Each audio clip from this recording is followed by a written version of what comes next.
Really interesting thing I just was watching a video about.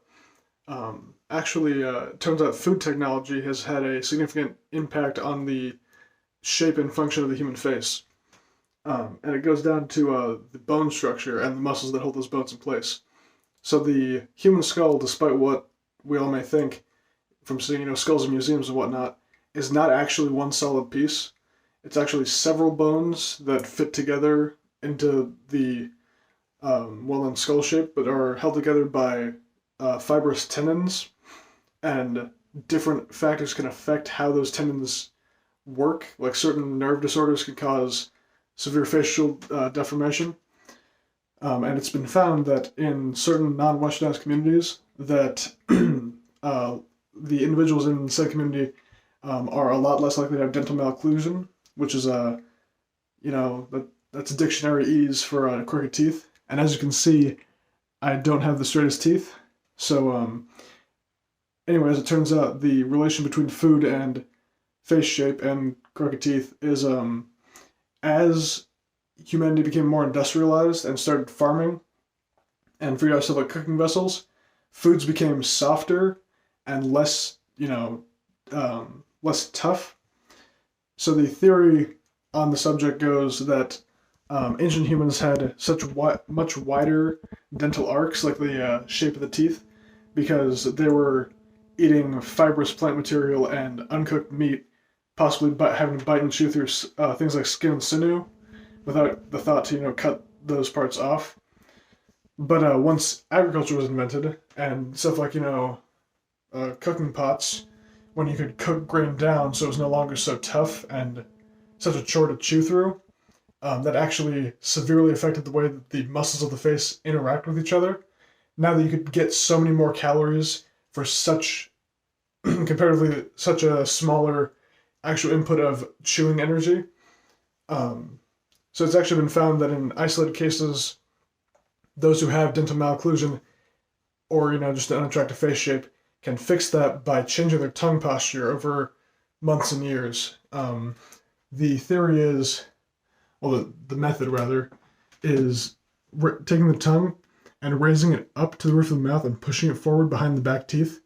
So instead of letting the tongue sit at the bottom of the mouth, as so many in Western societies do, you instead put it up as high as you can. So I'll demonstrate the difference. I can't really talk while demonstrating, but it's a interesting, weird thought that you'd never think of, taking your mouth up and pushing it against the backside of your front teeth. So going from this, the tongue sitting down at the bottom, to this of pushing it up against the back of the teeth. If you do that for between 4 and 8 hours a day, depending on different people, for months and years, it actually has been found to have an effect on not only your the straightness of your teeth, but also the shape of your face. Another example of seemingly unrelated factors affecting the shape of one's face. I can't show you the pictures because I'm recording this on my phone. But this 10-year-old boy had some pretty kind of interesting, well, not interesting, but traditionally attractive genes, like really strong jawline and pretty well proportioned face overall. But picture the same individual after he turned 17, 7 years later. His face had completely changed and his chin became really weak. And the explanation for that is weirdly simple. On his 11th birthday, I think it was, or between the picture of him at 10 and 17, he'd gotten a pet hamster and the cage put into his room. Thing is, he was allergic to the hamster, and his nose was always, stuffy as a result, so he couldn't breathe through his nose anymore. So instead of keeping his tongue where it should be, behind the upper teeth, he had to drop his tongue and open his mouth to breathe. So after 7 years of mouth breathing, the musculature of his face actually changed. So what was a strong jawline became a receding one. It's a really interesting thing to think about.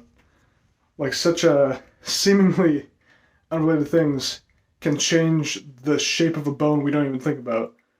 And just that little constant pressure of the giant muscle that is the tongue it's possible to fix dental malocclusion without the pain of braces or surgery or anything like that.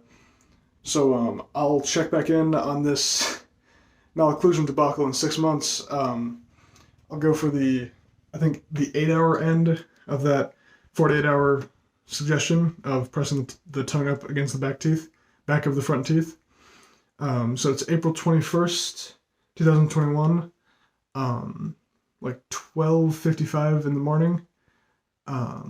Yeah, this is what I do. I don't read a book or whatever to fall asleep. I look at weird science stuff on YouTube. Maybe that's why I can't fall asleep, because I start thinking at midnight. But yeah, anyway, I'll update this October 21st and see what difference it makes with my dental malocclusion. So wish me luck.